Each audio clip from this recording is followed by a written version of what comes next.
আল্লাহ তাআলা কুরআনুল কারীম সূরা আল ইমরানে বলেন, আস-সাবিরিন, মুমিন ব্যক্তি তারা, আমার প্রিয় বান্দা তারা যারা সবরকারী, অর্থাৎ ধৈর্য ধারণ করে। ধৈর্য কি, সবর কি, এটা আমরা বুঝি না। আমরা মনে করি কেউ আমাদের একটা গালের মধ্যে থাপ্পড় লাগাই দিয়েছে, আরেক গাল দিয়ে বললাম ভাই ব্যথা পাইছেন, নেন আরেকটা মারেন, এর নাম ধৈর্য না, এটা কাপুরুষতা। ধৈর্য কাকে বলে, সবর কাকে বলে? সবর হচ্ছে আপনাকে কেউ ক্ষতি করলো, আপনার পূর্ণ শক্তি আছে তাকে দমন করার জন্য, তার প্রতিবাদ করার জন্য, প্রতিরোধ করার জন্য। আপনার পরিপূর্ণ শক্তি থাকা সত্ত্বেও যখন আপনি তাকে মাফ করে দিবেন, ওটাকে বলা হয় সবর, ওটাকে বলা হয় ধৈর্য। বলেন সুবহানাল্লাহ। সবরের সংজ্ঞা সাবিরিন, এটা ধৈর্য। আমাদের ধৈর্য নাই, আমরা ধৈর্য ধরতে পারি না। কিছু একটা হলেই তৎনগত শরীরের রক্ত গরম, শক্তি আছে, সবল শক্তি, আঘাত করে ফেলি। কিন্তু যার শক্তি থাকা সত্ত্বেও মানুষকে ক্ষমা করে দেয়, সেটা হচ্ছে সবর। সবরের তিনটি অর্থ রয়েছে। ইমাম বাগবী বলেন, আস-সবরু আলা সালাসাতি আনওয়ার, সবরের তিনটি প্রকার রয়েছে, সবরের তিনটি স্তর রয়েছে। তিনি প্রথম বলেছেন আস-সবরু আলা তাআত, সবরের প্রথম স্তর হচ্ছে, সবরের প্রথম অর্থ হচ্ছে নেক কাজে ধৈর্য ধারণ করা, সবর ধরা। যার ধৈর্য নাই সে ব্যক্তি মুমিন হতে পারে না, যার ধৈর্য নাই সে ব্যক্তি নেক আমলও করতে পারে না, যার ধৈর্য নাই সে বেশিক্ষণ নামাজ পড়তে পারে না। এই জন্য দেখবেন ঈদগায় গেলে কিংবা জুমায় গেলে অনেক মুসল্লি আছে একটু কাশি দেয়, ইমামকে একটু সতর্ক করে, আর সময় কম, আমার ধৈর্য নেই। তো বোঝা যায় নামাজ পড়তে হলে ধৈর্য লাগে। আপনি রোজা রাখবেন, আপনার ধৈর্য লাগবে, নেক কাজ। যার ক্ষুধার যন্ত্রণা সে ধৈর্য ধরতে পারে না, সবর ধরতে পারে না, সে ব্যক্তি রোজা রাখতে পারে না। যার সবর নাই, যার ধৈর্য নাই, সে ব্যক্তি হজ করতে পারে না। ইবাদতের মধ্যে সবচাইতে কষ্ট কঠিন ইবাদত হচ্ছে হজ। যত কষ্ট বেশি, হজ তত সওয়াব বেশি। এজন্য হজ করতে যেতে হয় শক্তি থাকতে। হজ তো আর বসে থাকলে হয় না, হাঁটা চলা, নামাজ কালাম জিকির ফিকির এদিকে করতে হয়। তাহলে হজ হচ্ছে সবচেয়ে কঠিন। যার ধৈর্য নাই, যার সবর নাই, সে ব্যক্তি নেক কাজ করতে পারে না। ইমাম বাগবী দ্বিতীয় সংজ্ঞা দিয়েছে আস-সবরু আলিল মাআসির, ধৈর্যধারী ব্যক্তি সেই সবরের দ্বিতীয় প্রকার হচ্ছে গুনাহ কাজ থেকে বাঁচতে হলে আপনাকে ধৈর্য লাগবে। আপনার এই গুনার কাজটা করতে মন চায়, কিন্তু করবেন না কখন? যখন আপনার ধৈর্য কুলাবে, যখন আপনার সবর থাকবে না, ধৈর্য থাকবে না, তখন আপনি গুনার কাছ থেকে বাঁচতে পারবেন না। ইমাম বাগবী ধৈর্য তৃতীয় প্রকার আস-সবরু আলাল মাসাহিব, ধৈর্যর তৃতীয় প্রকার স্তর হচ্ছে মানুষ বিপদে আপদে ধৈর্য ধারণ করবেন সুবহানাল্লাহ। অর্থাৎ যখন মানুষ বিপদে পড়বে, কোনো একটা কঠিন বিপদে পড়ে গেছে, আল্লাহর প্রতি আস্থা রাখবে, সবর ধরবে। এই তিনটি কাজের সবরের মূল কাজ। প্রথম হচ্ছে নেক কাজে সবর ধারণ করা, ধৈর্য ধারণ করা, গুনাহ কাজ থেকে বাঁচতে ধৈর্য ধারণ করা, এবং বিপদে আপদে ধৈর্য ধারণ করা। তাহলে আপনি সাবিরিন, আল্লাহর প্রিয় বান্দা হতে পারেন সুবহানাল্লাহ। তারপরে আল্লাহ ওয়াস-সাদিকিন, এবং যারা সত্যবাদী হতে হলে আপনার ঈমান লাগবে। যার ঈমান নাই সে কখনো সত্যবাদী হতে পারে না। কেউ যদি কোনো কথা বলে, আমরা বলি যে ভদ্রলোকটি হিন্দু হলেও সত্যবাদী। যার কাছে ঈমান নাই, পৃথিবীর সবচাইতে সত্য হচ্ছে আল্লাহ তার রসুল।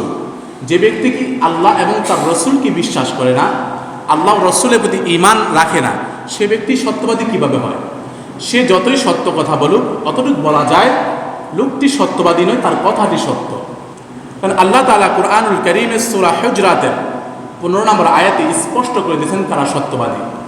আল্লাহ তাআলা রাব্বুল আলামিন সূরা হুজরাতের 15 নম্বর আয়াতে বলেন, ইন্নামাল মুমিনুনা আল্লাযীনা আমানু বিল্লাহি ওয়া রাসূলিহি সুম্মা লাম ইয়ারতাবু ওয়া জাহাদু বিআমওয়ালিহিম ওয়া আনফুসিহিম ফি সাবিলিল্লাহ উলাইকা হুমুস সাদিকুন। সুবহানাল্লাহ। আল্লাহ তাআলা বলেন, ইন্নামাল মুমিনুনা আল্লাযীনা আমানু বিল্লাহি ওয়া রাসূলিহি, নিশ্চয়ই যারা আল্লাহ এবং তার রসুলের প্রতি ঈমান আনলো, আল্লাহ এবং তার রসুলকে বিশ্বাস করলো।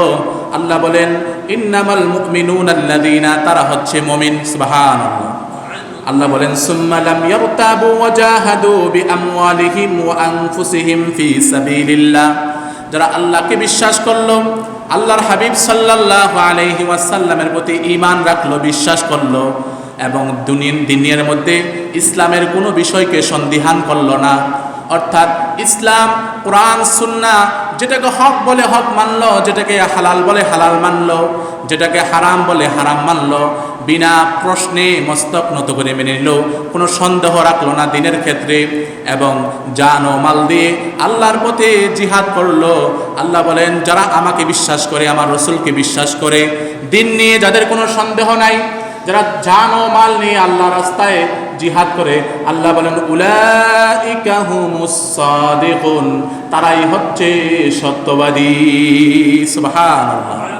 আল্লাহ তাআলা এই আয়াতে স্পষ্ট করে দিলেন, মুমিন তারা যারা আল্লাহ এবং তার রসুলকে বিশ্বাস করে এবং যারা দ্বীনের ব্যাপারে, ইসলামের ব্যাপারে কোনো কাজকে সন্দেহ করে না, বিনা প্রশ্নে বিনা সন্দিহানে আল্লাহর সকল আইন বিধান বিধিবিধান সব কিছুকে মেনে নেয় এবং জান মাল দিয়ে আল্লাহর রাস্তায় লুটিয়ে পড়ে জিহাদ করে। আল্লাহ বলেন উলাইকা হুমুস সাদিকুন, তারাই হচ্ছে সত্যবাদী। তাহলে যার অন্তরে ঈমান নাই সে কখনো সত্যবাদী হতে পারে না। তারপর আমরা বল কানিতিন, এই কানিতিনের ব্যাখ্যায় শাব্দিক অর্থ হচ্ছে বিনয়ী, কিন্তু এখানে কানিতিনের অর্থ বিনয় নেওয়া যাবে না। ইমাম কুরতুবী লেখেন, এখানে কানিতিনের অর্থ নিতে হবে নিয়মিত আমল করা, নিয়মিত ইবাদত করা। একজন ব্যক্তি প্রতিনিয়ত নামাজ পড়ে, হয় কম করুক, আল্লাহর কাছে প্রিয় ব্যক্তি, কিন্তু আপনি একদিন 100 রাকাত তাহাজ্জুদ পড়লেন, আগামীকাল ফজর পড়তে পারলেন না, এই ইবাদত আমার আল্লাহর কাছে কোনো দাম নাই। কিন্তু দৈনিক 2 রাকাত, 4 রাকাত, 6 রাকাত, 8 রাকাত, যেই পরিমাণ আপনি পারেন দৈনিক যেই নামাজটা পড়েন, যদি কম হয়, ইবাদতটা আমার আল্লাহর কাছে অধিক প্রিয়। সুবহানাল্লাহ। আপনি দৈনিক একদিন 100 রাকাত তাহাজ্জুদ পড়লেন, দ্বিতীয় দিন আপনি ক্লান্তর কারণে ফজরই পড়লেন না, এই ইবাদত আল্লাহর কাছে কোনো দাম নাই। কিন্তু আপনি দৈনিক নিয়মিত আল্লাহর কাছে কম হলো নিয়মিত যে ইবাদতটা করবেন, আল্লাহ রাব্বুল আলামিন বলেন আপনি কানিতিনের কাতারে শামিল হয়ে যাবেন। সুবহানাল্লাহ। তার চতুর্থ নাম্বার হচ্ছে ওয়াল মুনফিকিন, মানুষকে খাওয়ানো, মানুষকে দান সদকা করা। আপনি মসজিদে দান করবেন, মাদ্রাসায় দান করবেন, এতিম মিসকিনকে দান করবেন, অন্যকে সাহায্য করবেন, এটা হলো আপনি মুনফিকিনের কাতারে শামিল হয়ে যাবেন। শুধু তাই নয়, মসজিদ মাদ্রাসা নয়, আপনি যদি আপনার পরিবারে আপনার স্ত্রী, আপনার সন্তান, আপনার পরিজনকেও যদি আপনি লালন পালন করেন, বাবা মার সেবা করেন, এটা ইনফাক ফি সাবিলিল্লাহ, আল্লাহ রাব্বুল আলামিনের কাছে ফি সাবিলিল্লাহ সাদকায়ে জারিয়া হিসেবে গণ্য হবে। সুবহানাল্লাহ। শুধু তাই নয়, আল্লাহর হাবিব সাল্লাল্লাহু আলাইহি ওয়াসাল্লাম বলেছেন, এক সাহাবীকে ডেকে বললেন, বুখারী শরীফের হাদিস, ও সাহাবী, তুমি যদি তোমার স্ত্রীর মুখে 1 লুকমা খাবার তুলে দাও, আর যদি তুমি চিন্তা করো তাবতাগি বিহা ওয়াজহিল্লাহ, আল্লাহর সন্তুষ্ট চাও, তোমার স্ত্রীকে 1 লুকমা খাবার মুখে তুলে দিলে এবং আল্লাহর সন্তুষ্ট চাইলে, এই একটি কাজ আল্লাহ রাব্বুল আলামিন বলে তোমার স্ত্রীর মুখে যে 1 লুকমা খাবার তুলে দিলে, এটাও আমি আল্লাহর কাছে ফি সাবিলিল্লাহর অন্তর্ভুক্ত হয়ে যাবে। সুবহানাল্লাহ।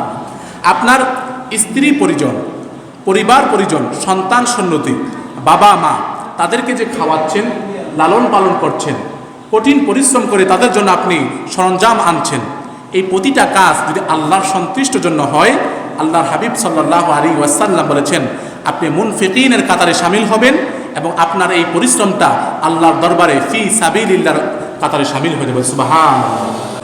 আল্লাহর হাবিব সাল্লাল্লাহু আলাইহি ওয়াসাল্লামের কাছে একজন সাহাবী আসলেন, এসে বলেন, ইয়া রাসূলুল্লাহ, ইয়া হাবিবাল্লাহ, আমার দিলটা বড় শক্ত, আমার দিলটা বড় শক্ত, অন্তরটা বড় শক্ত, নরম হয় না। আল্লাহর হাবিব সাল্লাল্লাহু আলাইহি ওয়াসাল্লাম সেই সাহাবীকে বললেন, সাহাবী আমার শোনো, ইমসা রাসাল ইয়াতিম ওয়া আত'ইমিল মিসকিন, ও সাহাবী তোমার অন্তরটা বড় শক্ত, দিলটা নরম হয় না, ইমসা রাসাল ইয়াতিম, তুমি এতিমের মাথায় হাত বুলাও। সুবহানাল্লাহ। ওয়া আত'ইমিল মিসকিন, মিসকিনকে খাওয়াও। এতিমের মাথায় যখন তুমি হাত বুলাবে এবং মিসকিনকে খাবার দিবে, আল্লাহ রাব্বুল আলামিন তোমার অন্তরটা, দিলটা নরম করে দিবেন। সুবহানাল্লাহ। আল্লাহ রব্বুল আলামিনের কাছে সবচেয়ে প্রিয় কাজ হচ্ছে এতিম মিসকিনকে খাওয়ানো।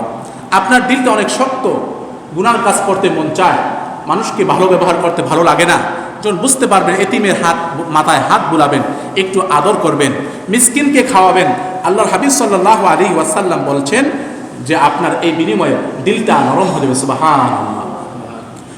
এতিমকে মসজিদে দান করলে যেমন সওয়াব হয়, মাদ্রাসায় দান করলে সওয়াব হয়, তার চাইতে বেশি সওয়াব হয় এতিম এবং মিসকিনকে খাওয়ালে, এতিম মিসকিনের খবর রাখলে। সুবহানাল্লাহ। যার কাপড় নাই কাপড় দিবেন, যার ওষুধ কেনার টাকা নেই ওষুধ কিনে দিবেন, যার বাড়ি নাই বাড়ির ব্যবস্থা করে দিবেন, যার জমিন নাই জমিনের ব্যবস্থা করে দিবেন, যার বই নাই বই কিনে দিবেন, যাকে একটি কথা বললে সে খুশি হয়, সে কথাটিও আপনার সাদগায়ে জারিয়া হয়ে যাবে। সুবহানাল্লাহ।